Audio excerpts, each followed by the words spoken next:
get that yawn out of your system. Yeah. I had trouble Yeah, falling asleep last night for some reason. My tum-tum wasn't very happy. Too much choco milk before bed. Yep. He was telling me a half a gallon before bed keeps the doctor away. No, there's my issue. I've been drinking 2. Oh, there 2 half gallons? No, 2 gallons. Oh gosh. Lord. I would man.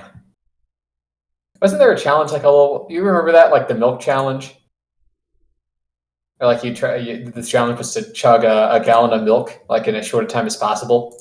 Was that a challenge? It's like, no, just it was like several years ago. It's kind of like the cinnamon challenge, you know. Mm-hmm. So it's like, can you chug a gallon of milk? And spoiler alert, most people cannot do that. Yeah, that sounds like a good way to throw up. That's how most of the challenges ended.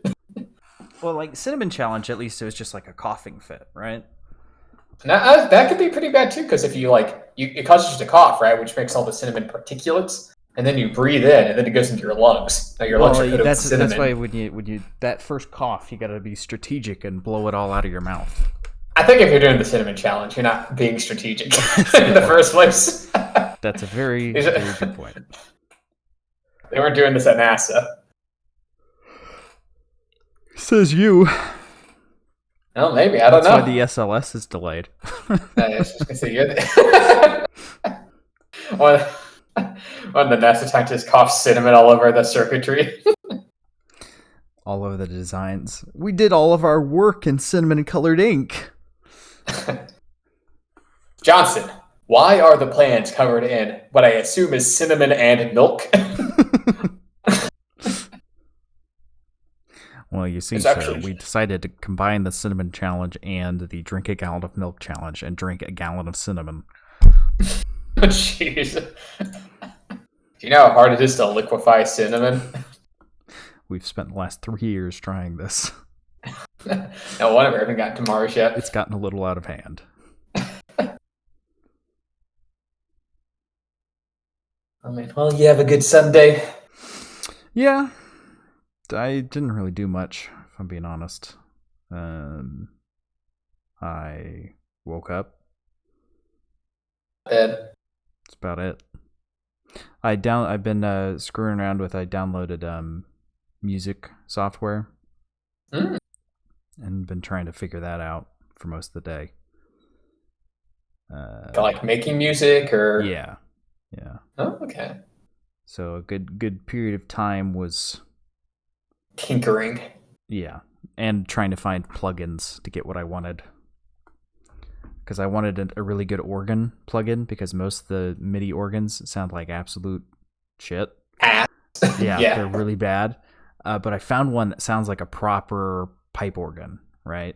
Except the issue is it's a demo. Or the way it functions is through a demo. The instrument's free, but the way to load it isn't, if that makes sense. No, yeah. I mean, a proper sound library is going to cost you some major moolah if you want like good quality. But I mean, my little brother makes music, and he got a piano library, or I guess piano, like keyboard and like etc. library, and that ran like $500. Well, there's a lot of good free ones, so I've got that going for me. There's a lot of free stuff out there, but this one, the organ, this one I wanted so specific. It's like there's not, piano libraries. There's a lot of those. A lot of people use the piano. Organ, not so much. Plus, most of the organs you find are like the 60s, 70s, 80s rock organs. You want a proper church organ. Yeah. So it lets me use it for 15 minutes, and then that's the end of the demo. But if I reload the plugin, I can keep using it, so I'm just doing that. Okay. So technically, it's free. I guess in a way, the only price is convenience. Yeah. I don't know about exporting. That might cause other issues, but we'll see.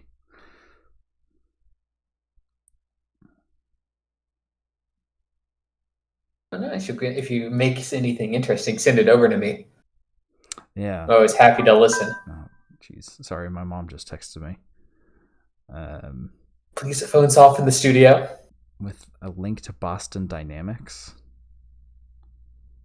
They make robots over there. Yeah. They programmed a robot to do the cinnamon challenge.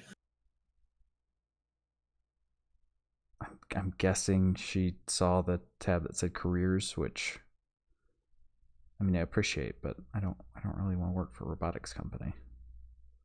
I mean, robotics, space, they're both science, right? Yeah, yes. Yeah. It's in a very broad sense they're the same. Yeah. Biology, nanotechnology, science, Oh, it's all the same. Yeah.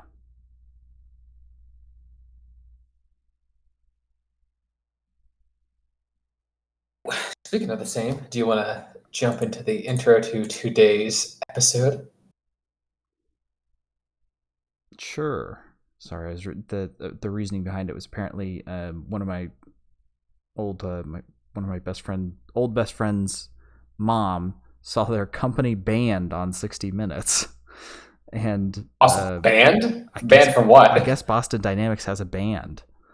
Oh, I thought you meant they were banned. No, like no, BANNED. Like, how can you ban a company? They have a band? I guess, unless I just am completely illiterate, which is a strong possibility. Oh, you're at least semi-literate. I think that's being generous. All right. Do the robots play the instruments? No. Oh, maybe. I could see that. That was Yamaha was working on that for a long time. Or was it Honda? One of the Japanese companies really wanted to have music robots. They built a trumpet robot specifically, I remember. At least we got VTubers, right? We got internet idols or whatever. So the Japanese are basically there in terms of robotic bands. Well, we got to take it a step further. We've got VTubers, robotic VTubers. Take humans out of the equation completely. It glitches out. It's like one of those Terminator skeletons. Yeah, Lord, that'd be traumatizing. The Terminator skeletons controlling the anime girl body frame. We can't go deeper. All right, just bots watching machines do VTube. Let's roll on into it. All right, so hello everyone, and welcome back to the Audio Shop podcast. This week we listened to Sketches of Brunswick East by King Gizzard and the Lizard Wizard and Mild High Club. I forgot to add them into the title. Yes, it's technically a collab album, so got to make sure we add both in. We reviewed a King Gizzard album last week, and we were just still in the mood, so we decided to continue on with an old classic of theirs from the distant year of 2016, I believe. So long ago. 2017, sorry. So very long ago. I mean, it was, this one is 4 years ago, Sam. No. Truly our salad days. Now we're but old men waiting to die. Maybe you are, old man. I'm going to live forever. As soon as I find the perfect organ, I'll synthesize an eternity song.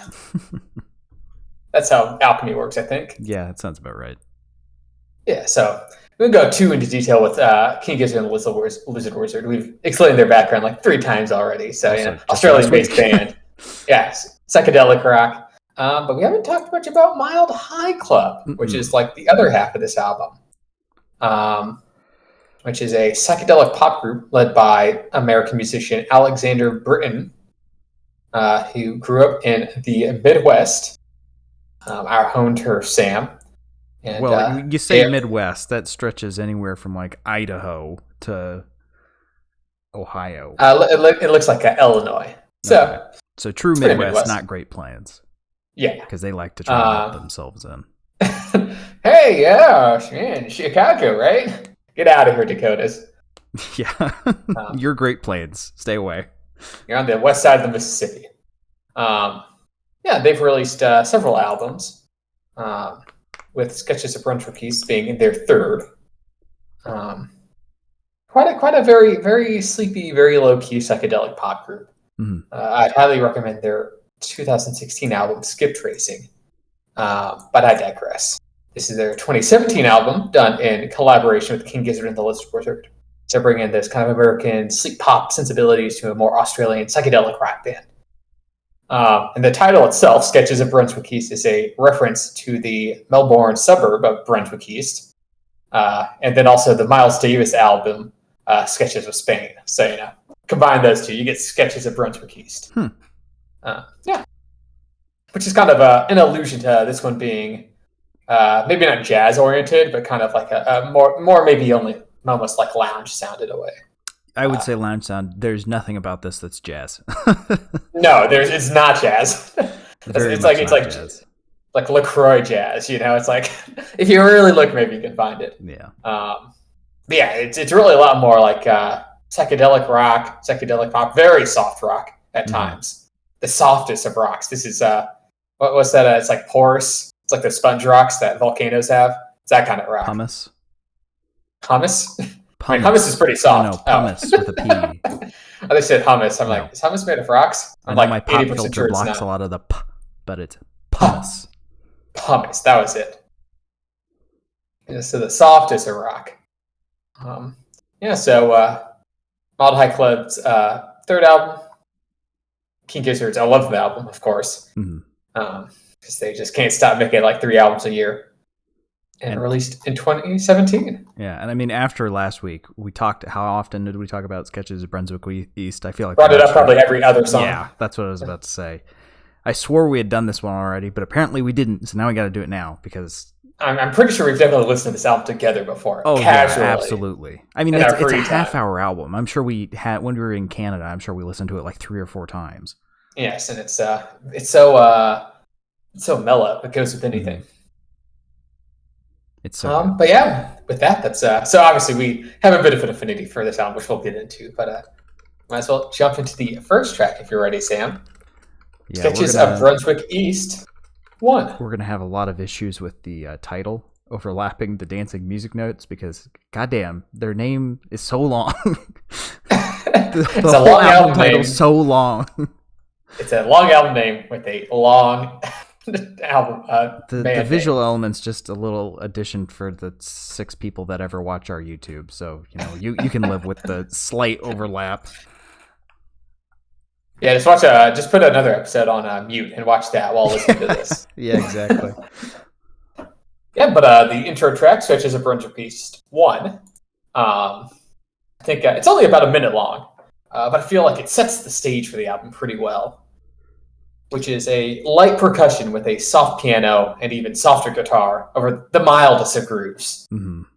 Yeah, and you got that little bit of start of the recording session feel where you can hear them like, testing instruments and gently whispering to each other before like, all right, you ready? Yeah, all right. And then the piano comes in and then, it all just kind of kicks off.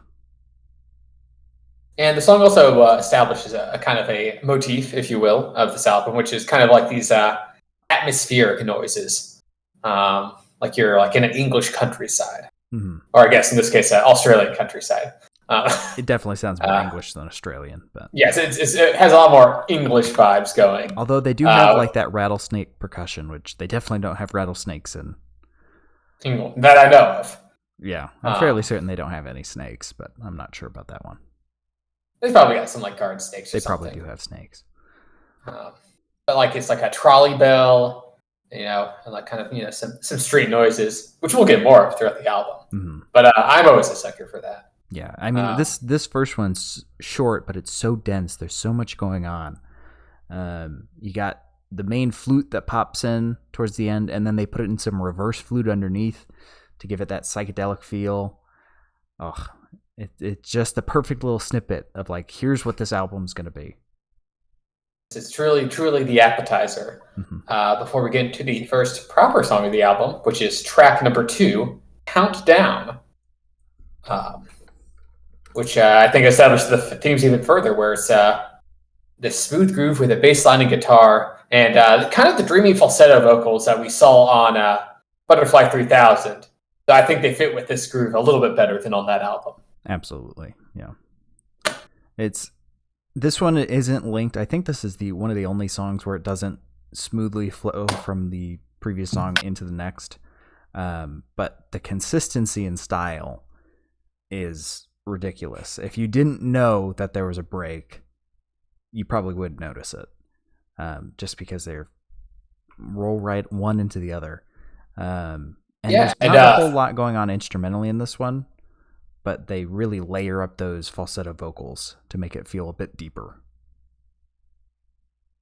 Kind of to this like very mellow, but it's distinctly mellow. It's a distinct flavor where it's like this mellow DIY sound. And while like you said, the instrumentation isn't super complex, but there's like a depth to it. It has they leave the space open to help fill in those gaps.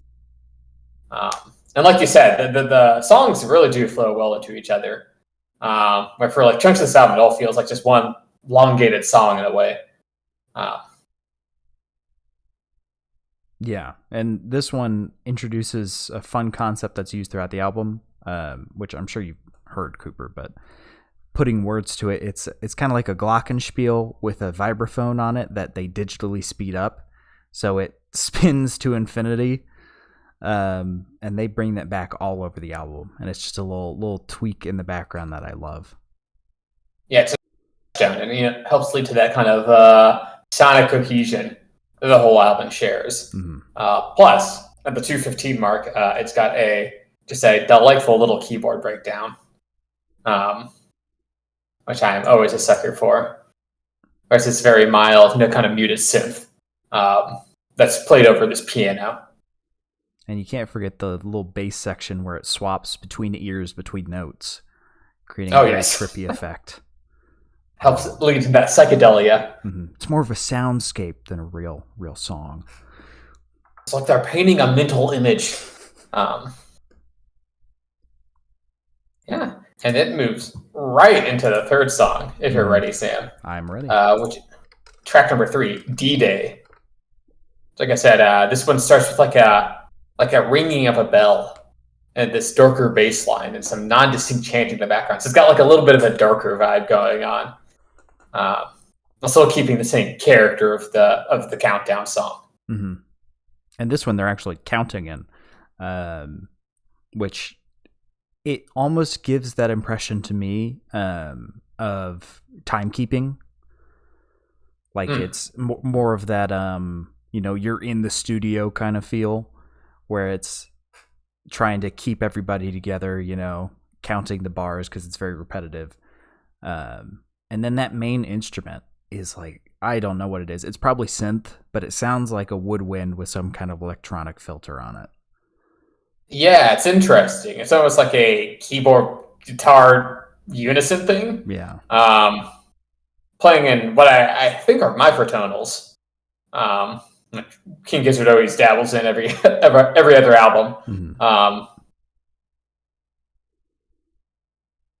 But this one's a little bit more of a bridging song than an actual song. Yeah, there's quite a few of those on this album where they're like a minute and a half snippet songs. That kind of present an idea before kind of gliding into the next song. Like this one kind of has a little break moment at the 125 mark with some more atmospheric noises before leading right into the fourth song. So it's almost like an intro to the fourth song, then its own song in its own right. Speaking of, jumping to track number 4. Track number 4, Tessita. Or Tessita. Tessita. Which kind of carries over that kind of darker energy with the chanting of the Tessita in the background. Except it's got a little bit of light, bounciness to it as well. It's not like Duel of the Fates or anything like that. No. just a little ominous energy before it kind of lightens up with the main vocal line that enters in at like the 1/3 or at the 30-second mark. Mm-hmm. It's nice, bright. I'm really glad they didn't do the falsetto for this one. It's just high. It's just higher male vocals, with that spinning Glock underneath. It just spins out every once in a while. And it's got some pulsing organ that's got a bit of a saw wave bite to it that adds a lot of flavor. Yeah, and there's also, like they're at the album, there's these vocal snippets in the background that kind of add to the psychedelic, I can't tell, where they're from, but they're clearly like sampled vocals or sampled voice lines, probably from radio show or TV show. That kind of adds to kind of the like psychedelic, moving through some sort of neighborhood or like countryside where you're just kind of hearing these like little random conversations. Well, that's funny you mention it for this one, because I'm pretty sure this one was created for this song, because they have what I called the voice of God, which is kind of like this slightly unsettling computerization, very low, bassy male voice. And you can hear that as well in the Tazeta vocal lines being sung. Okay. So they did some post-processing on it. So there's like this little story going on in the background where they allude to it being God appears to a guy and a girl, and the guy's completely clueless. And they each have like 3 lines, and that's it. But it's just, in the background every once in a while whenever the chorus comes back up. Because there's no singing in the chorus. It's just instrumental chorus. So that's when they insert this little bit of story. See, I didn't even catch that. That's subtle. Mm-hmm. And there's I will say I wrote a lot for this one because I might have suggested we do this album based on I listened to it on Monday, and then Tezita's been in my head for like the entire week. So I was like, what? It's surprisingly catchy, especially with that like kind of flute guitar solo at the 2:15 mark, before it kind of goes in that trippy, distorted guitar riff that kind of goes from ear to ear. Mm-hmm. Oh well, I'll get into that. I've got a rant about that one. Go for it. But there, you skipped over the spot at 120 where it switches to 3/4 time and throws the flute in. I love that sudden time signature change. That does not happen very often in songs. It's a bit of a kind of throws you off your balance as well. Yeah. Well, I mean, you're going from 4/4 to 3/4, so that's always going to be unsettling. You're jumping from any modern pop rock song to waltz. It's going to feel a bit odd. But then getting to the 2:30 mark, like you said, with the spinning guitar, I said it's a rant, but it's a positive rant. I don't think I've done one of those. So, what's the word for a positive rant? A spiel? I don't know. I don't know if that works. It's a little negative. Yeah, but what they have is they've got this. They've introduced you to the concept of the spinny glockenspiel, but then they bring in a spinning guitar, but it proceeds to rotate around your entire head. If you sit and listen, it starts in one ear and it rotates in a circle. You can even hear it dim slightly where it's supposed to be going behind your head, because they made it so you didn't have to have the specialty headphones that have, like the front and back speakers. So it's like you're actually sitting in a seat where this sound or speaker is rotating around your head, and when it goes around behind you, it gets a bit dimmer because obviously our ears are made for picking up sound in front of us rather than behind us. And it is such a cool effect. And if you really want to get the full effect of it, just sit there, no other noise, with your eyes closed, and you'll feel it eventually spinning around your head. It's a really cool effect. They did not need to go so hard on this, but they did. Yes, it's a very interesting distorted effect, and then it goes right back to the bass groove, where it just kind of goes off into its own thing on the next song. Mm-hmm. Track number 5. Which is track number 5, Cranes, Planes, Migraines, which is another one of those bridging songs. Where it's basically just a very simple, like, strong up and center bass line, with some, again, atmospheric noise in the background, trolley sounds, kind of like almost like a train yard. Before, it goes into the next real proper song. Yeah, there's a lot of little chaos going on in this one, though. Like, was that a whale sound at the back sound? Who's spilling their drink all over the floor? What are all these random instruments in the background? It's just kind of, there's a lot thrown here to transition into track number 6. Some, as it goes on, it gets a little more, not disorienting, I'd say, but almost like dreamy. Mm-hmm. Or it's like things just kind of occur, not necessarily without a through line, but it makes sense while you're listening to it. Yeah. Or it's like a dream. And it rolls right into track number 6. The Spider. Track number 6. Ooh. And what a song. This one's definitely got the most quotable lyrics on the entire album. Played in unison with almost like a xylophone type thing? Yeah, but it introduces itself with the babbling brook and bird song all around, where you're standing in a field and you can hear birds, far away to your left, far away to your right next to you. I feel like usually when we get bird song in different songs, they just kind of put the standard one volume in both ears. But this one is like you're sitting in a field and there's trees all around and there's birds in them. Yeah, going back to that soundscape thing, it really is painting that close your eyes and you're sitting in this location. Mm-hmm. And of course, the bird sounds, the babbling brook, all lead to a very happy atmosphere, which I think is accompanied by this song, which is almost I guess a love song in a way. I'm not quite sure who the spider is referring to. It might be a literal spider, knowing this band. I'm just representing nature. But it's got a very sunny disposition to it. Yeah, they bring back those falsetto vocals that are stacked. You got some funk guitar in there. It's really fun. I mean, it's almost enough to make you not listen to the speaking line that gets stuck in there of this guy trying to fuck a spider, which starts around a minute 30, and it's really creepy. I think it's more of like spider represents nature in a way, right? I mean, you listen to the guy's voice, he's like, oh yeah, spider in me. It's like this really creepy guy, and he's just kind of there in the background while all this happiness is going on, and it's just a little bit unsettling. Yeah, that I usually gloss over. It is in the background, kind of funnily. Let's take that as more of the soundscape. Yeah. But he has some lines that he's just kind of like, I don't know. Some Nosferatu delivery. Yeah. I'm pretty sure at one time he says, yeah, you like that? It's a metaphor, Sam, maybe. Yeah. I don't know. It's a good song for how happy it is. It makes you miss it. I've missed it almost every time except for like the last 2 or 3 times.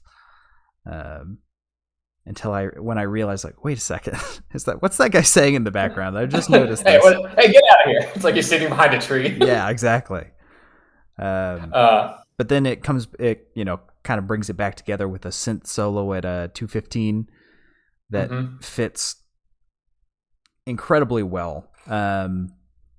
It's nothing that could be real. It kind of has like this wooden sound effect to it. That's the only way I know how to describe it. No, a lot of the instrumentation on this album has I'm not gonna say like artificial, but like some sort of layering or like distortion on it that makes it a little off. Well, I'd say more. It's instead of them trying to use the synth as a synth, they're trying to disguise it as a natural instrument that couldn't actually exist. Like it sounds like it could be made by something you could build out of like string and wood and something like that, but really probably couldn't. It's a very unique sound.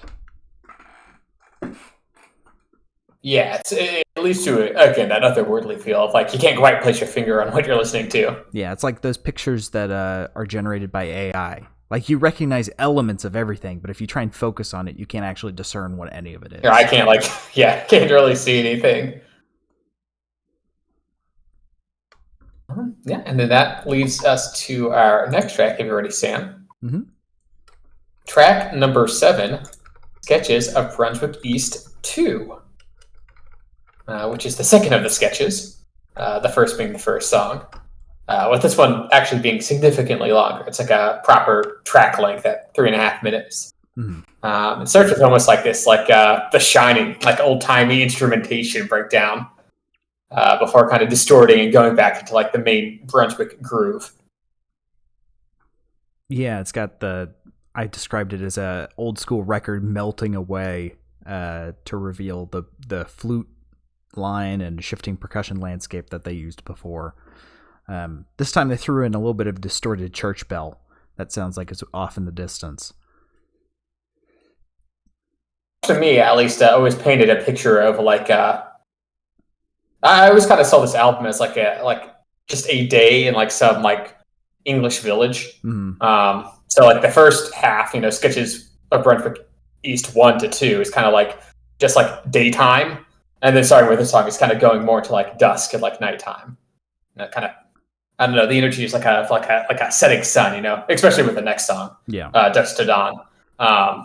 Where like with that like tolling bell sounds, like these kind of cicada bug noises, you kind of start to get around like whenever the sun starts setting. That's what I did, at least. Yeah, and it's got this kind of like delayed and distorted flute that mimics the main line as well. And this one has some really strong bass in it as well, which I think lends itself to more of a dusk feel. Yes, certainly got that. It's kind of that very sleepy, things starting to settle down feel to it. At one point they bring they bring in a second flute, and they throw the spin effect onto one of them.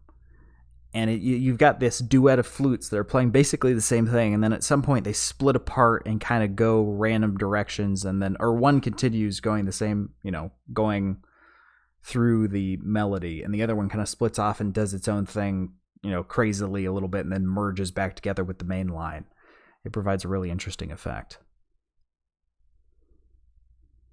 It builds on the first Sketches of Brunswick East. Mm-hmm. Or just feel like a natural evolution of it into a proper song. And then, of course, you got to have that xylophone in the background to end the song. Of course. Jump into track number 8. Yes, track number 8. Dusk to Dawn on Lygon Street. Are you sure it's not Ligon? Ligon on Ligma Street. Who's Steve Jobs?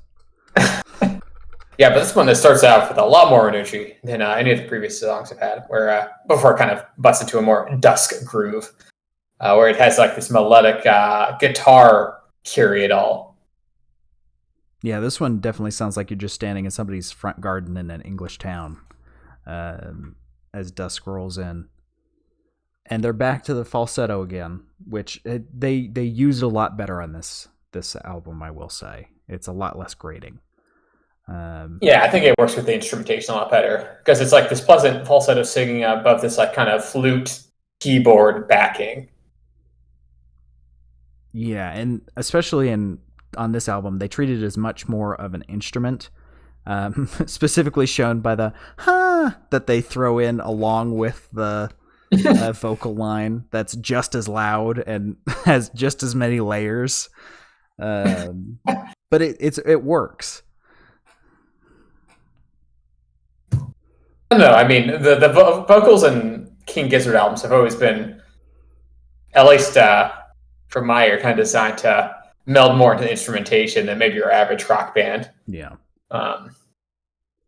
Which has its pros and cons, but I think it works on a lower key album like this one. Especially it's like kind of some more atmospheric, like almost like street traffic sounds break in. Yeah, inside the breaks. It's almost as it goes on, it becomes less of a small village and more of a little bit of a small city, because that sounds like a lot of traffic compared. Well, I guess maybe Lygon Street's the main throughway. Oh yeah, that's a good point. It is a street after all. That's where the cars live.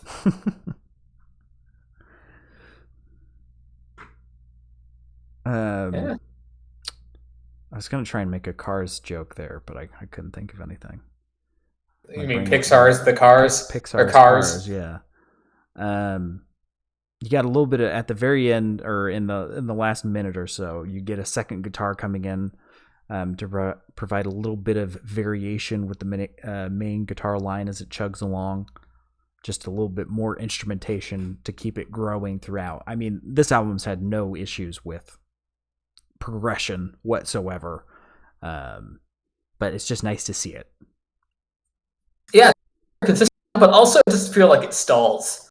Or like kind of gets in like a same route, like Baby Butterfly 3000 did a little bit near the end.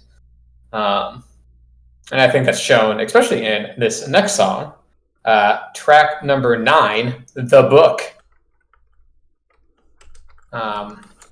which is definitely starting to go into a lot more of the proper, actual like psychedelic rock. Yeah, emphasis on the rock on this one. Quite a tonal shift. And this is the longest song at just a second under 5 minutes. It uses those cars from the end of Dusk to Dawn to kind of merge into some chaos sound that lets them shift over to a very different tonal sound. Yes. It's got a very distinct kind of darker funk. Mm-hmm. It's got this like kind of hypnotic synth line, and the vocals here, they're not falsetto. They're in fact distinctly low and kind of spooky. Gravelly almost. Yes. And you got a bit of a synth duet going on as well with the vocal line, although it's quite a bit higher, so it doesn't pop out as much, sadly. I would have liked it if it was a bit more in line with the gravelly vocals, but that might have been too low. Yeah, it's just a vibe shift where it definitely feels like with the night sounds, it's almost like, the dead of night, where it gets a little fun, a little spooky. Like maybe some sort of like nighttime English party. I mean, it's not so much a party. It's some deranged guy who said God appeared to him in his glass of wine and he needed to kill everyone. Well, it depends on what you define as a party, Sam. Remind me not to go to any parties with you anytime soon. No, this one's got quite a few. It's got like a nice synth breakdown at the 2:45 mark. Or really starts to add in that energy.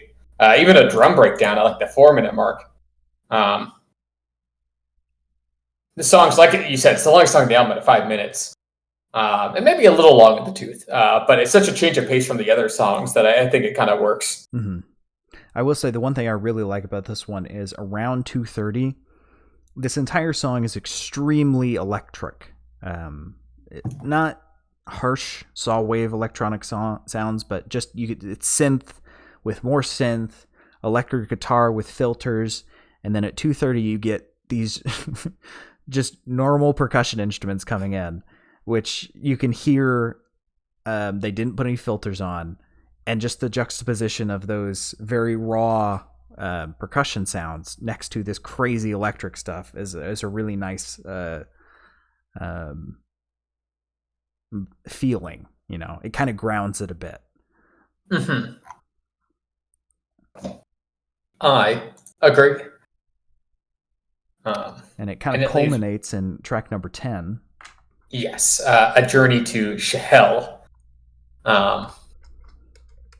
which is, I called the book kind of a descent. This one's really a descent. Yeah. Almost like you're going crazy. or some sort of like literal breakdown. I mean, the main instrument of this song is almost like this kind of like synth-like siren going off. Yeah, it's got weird mumblings and laughing in the background. The synth, not only is it siren-like, it's pretty high as well. So it kind of makes your teeth clatter a bit. It's got a really driving drum line, which is very unlike anything else. And they kind of cheat in this one. It just kind of breaks, and then they bring back the city sounds and then pretend it's been the slow psychedelic throughout the whole thing. Yes, it like dissipates and like very quickly. So it's like this buildup of stress. It's almost like somebody cut the tape and it circled around the thing a second time before there was just silence, and then it comes back. Yeah, which I think they could have done it better, in my opinion. Like I get what they're going for. It's like building a stress and then like instantly just dissipates it all. But it also feels like, it was building to something and then just kind of resets itself. I feel like they painted themselves into a corner there. Like, we never meant for this to get this energetic. We need to get it back down somehow. Like they did some sort of like British English countryside version of A Night on Bald Mountain. Where they said, like, okay, it's daytime now. We're back to it. which yeah, just dissipates instantly after all this like chaotic and energetic buildup, and like goes right into Rolling Stoned, which is distinctly not energetic. Yes, very distinctly not energetic. And it's Rolling Stoned, Cooper, with a D, not Rolling Stoned. Sorry, it's a pun. But it brings back that nice, beautiful low flute that they use throughout. And man, do they know how to use it well. Oh yeah, it's a very mild, dreamy flute. It's almost like a jazz flute. I mean, the song's still such an abrupt change of pace from the last two that it's kind of whiplashes you. Mm-hmm. I do like the inclusion of the piano near the end of it as well, kind of that new instrumentation. Yeah, but I will say I don't like the electric bass kind of thing that comes in at the 2-minute mark. It really doesn't mesh terribly well with the flute and especially the classical piano that they bring in.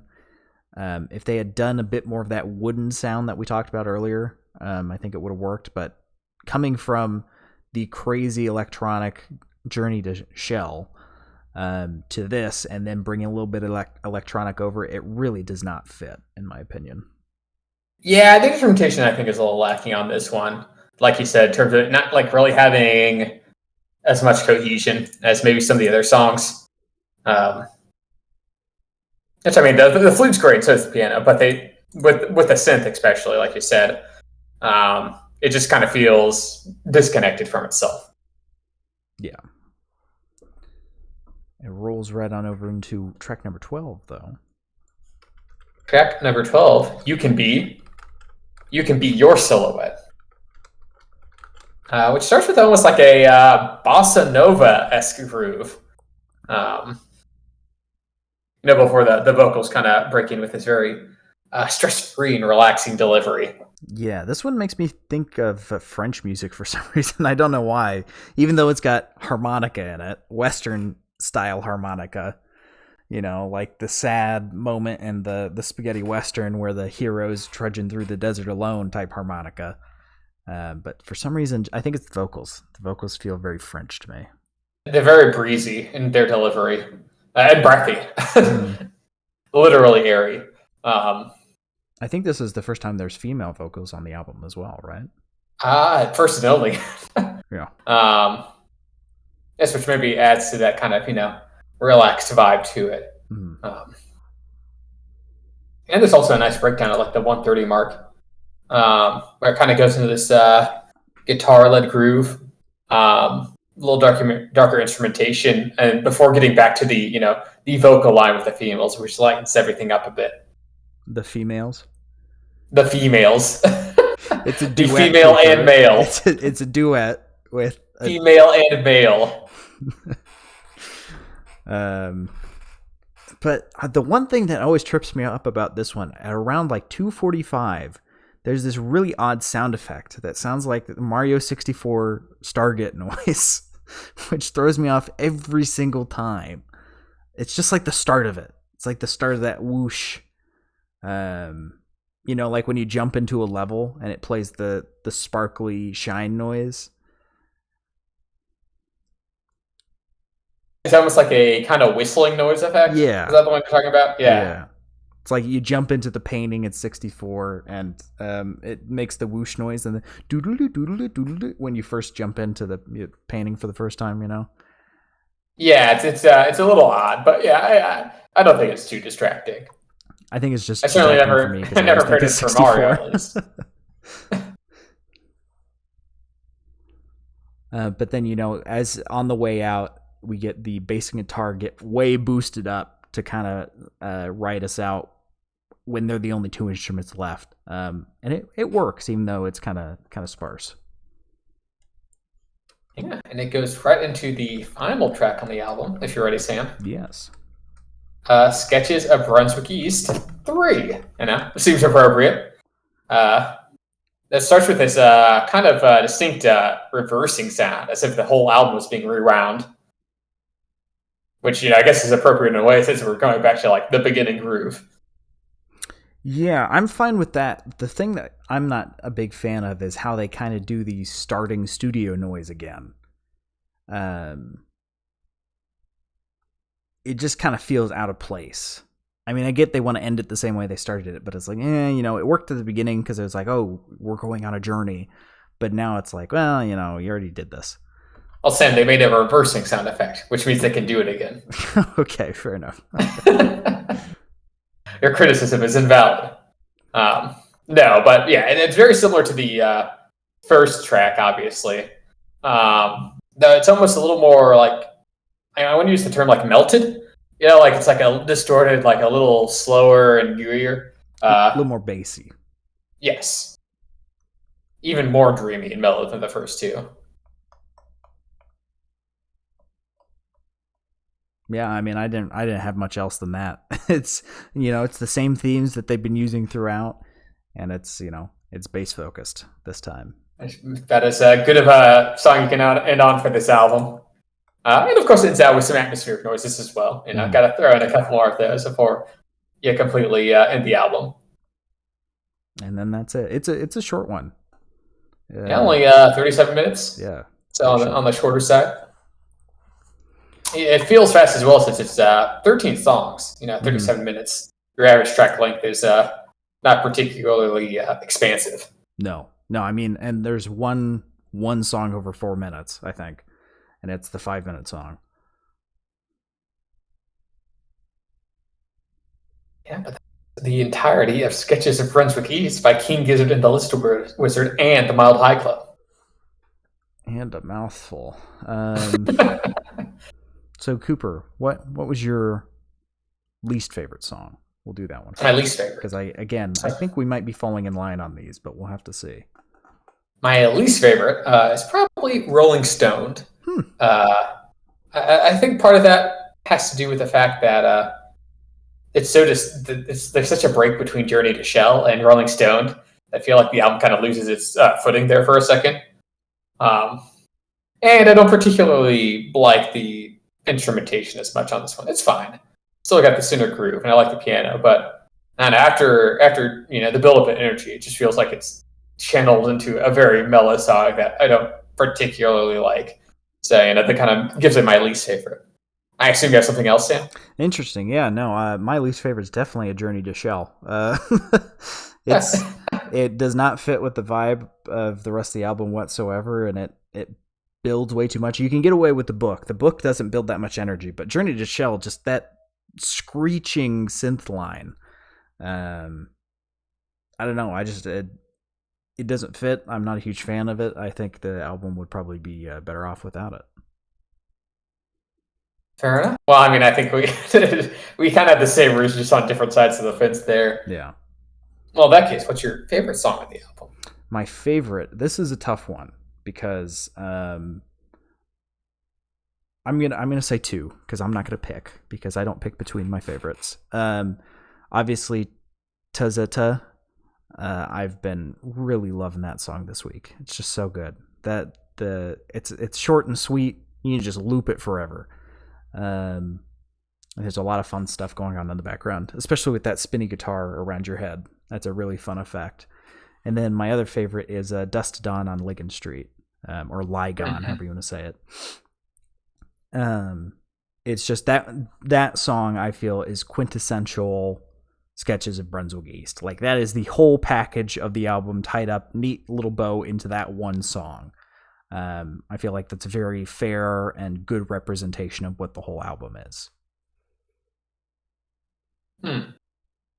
Agree. Though I think I'll have to go in terms of my favorite album, or my favorite song, being Spider and Me. It is also good. It is maybe it's a little more distinct than like Dust to Dawn, but I just like the instrumentation. I really like the lyrics and vocal line. You like ignore the weirdo in the background muttering. I just like how happy and like kind of go lucky the entire song is. It puts me in a very happy mindset. I just like singing along to it. You're not going to be able to listen to that one now without hearing the creepy guy every time. No, it's fine. That's dude. It's just your friend Billy right along. He's a little shy, so He's not shy. He's definitely not shy. He doesn't. He needs to speak up. Yeah, just don't sit there with your eyes closed and listen to it. You might feel hands on your shoulder. This is Bill giving you a back rub. He's so friendly. Yeah. Spider in me. So creepy. But yeah, that's the album. Do you have any preference for who does the rating system, Cooper? Which is firmly running into the title of the track, or title of the album. I'm not going to move it because that's going to screw everything else up. King Gizzard and Lizard Wizard just has a ridiculously long band name. And this album title is super long. And it's 2 bands, and it's a long band. Yeah. So if I move stuff, it's going to screw everything up. So. Go on ahead, Sam. You can take it. All right, I'll take it for a test drive here. So here at Audio Shop, we do a 1 out of 5 to 5 out of 5 rating, and we have it based on Cars, because Cooper actually was a producer on Cars by Pixar. Yes, most people don't know this. Mm-hmm. Yeah, it's not in the credits. I will say, due to legal reasons, I'm not at liberty to discuss. I was not allowed to be credited for that movie. Well, technically, aren't you a sugar baby of one of the actual producers? Again, I cannot confirm or deny. I have an NDA. Okay. Let's just say, Cars 2 is my favorite. So we decided to make a car theme because there was some, legal gray area where we could do a bit of a workaround, and this was the best way we could get him credit for working on the Cars franchise.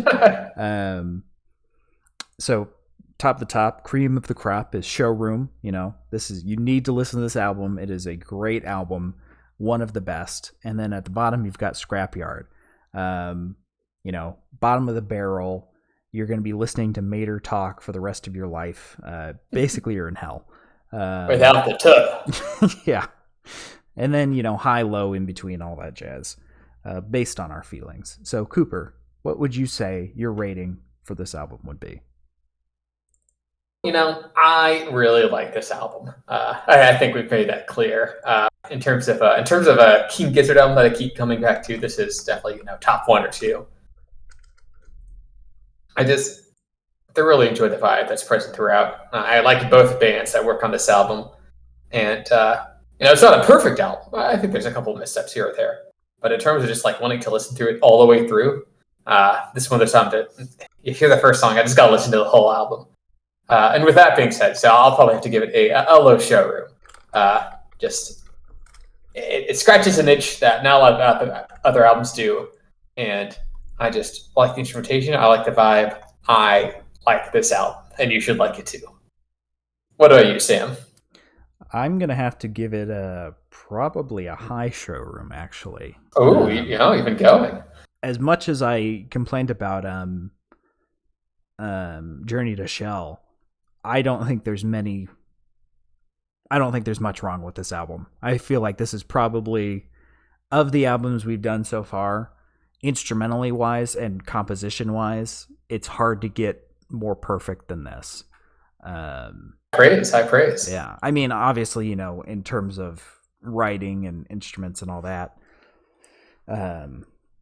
it's up to interpretation, but I feel like the fundamentals, which we often rag on, are perfect in this album. And it's just got such a nice vibe that always cheers me up.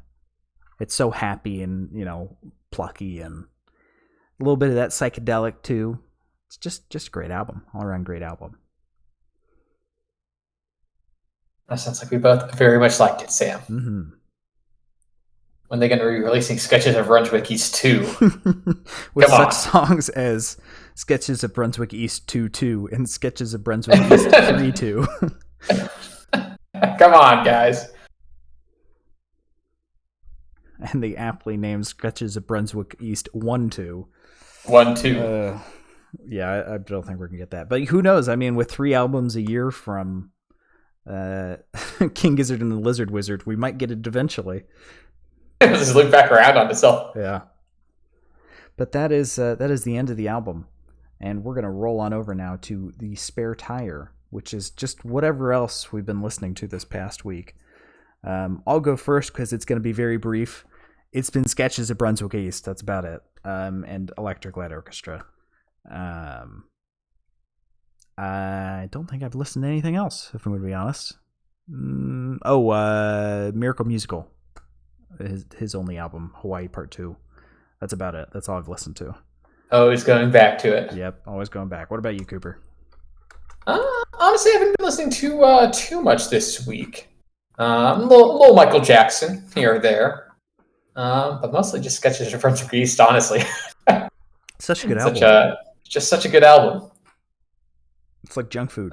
You just keep popping. Once you pop, you just can't stop. I'm telling you, Sam, you got to listen to Skip Tracing by Miles High Club. I think you'd really enjoy it. I think that's the one you shared with me, and I desperately searched for it for like 30 minutes one day to figure out what the heck one you recommended, and couldn't find it. I'll have to put that on my list for this week. Because I think it carries a very similar vibe, but also very much like that album. I've already forgotten. What's it called? Literally 30 seconds ago. Yep. Yeah, I'll just post it in the Discord. Okay. But thank you all so much for listening. If you liked what you heard and you want to hear some more, you scroll down, click that picture of Jeff Lynne. He's the guy with the aviators and the curly hair fro. And that'll take you over to YouTube where all the past episodes are. And then if you are listening on YouTube and you'd like to hear us live, you can go into the description and come to Twitch, and we're live 8 p.m. Eastern, 5 p.m. Pacific. Is that what time it is there in Toontown? It's true. And then, hop on and listen to us live. It's basically the same experience, except you can shit talk us in chat. It's true. And oh wait, you do the man. I can feel the train grinding to a halt and falling off the tracks. Save me here, Cooper. What do you want me to say? the Twitter. Oh, I couldn't think of a segue. And our Twitter is at AudioShot14. We'll keep you updated on what albums we're listening to. So you can always check that out in case you want to know what review is coming up. Yeah, and listen to it beforehand so you can be screaming at your computer the whole time saying we're incredibly wrong about what we're saying. None of this is true. They didn't listen to the right album. It's only happened once. Hey, that only happened once, and it was by the same artist, so it counts. Come on, how can Bruce Springsteen have both an album called Born in the USA and Born to Run? That's just confusing. It is confusing. But anyway, thank you all for listening, and we will see you next time. See you later, shoppies. See ya.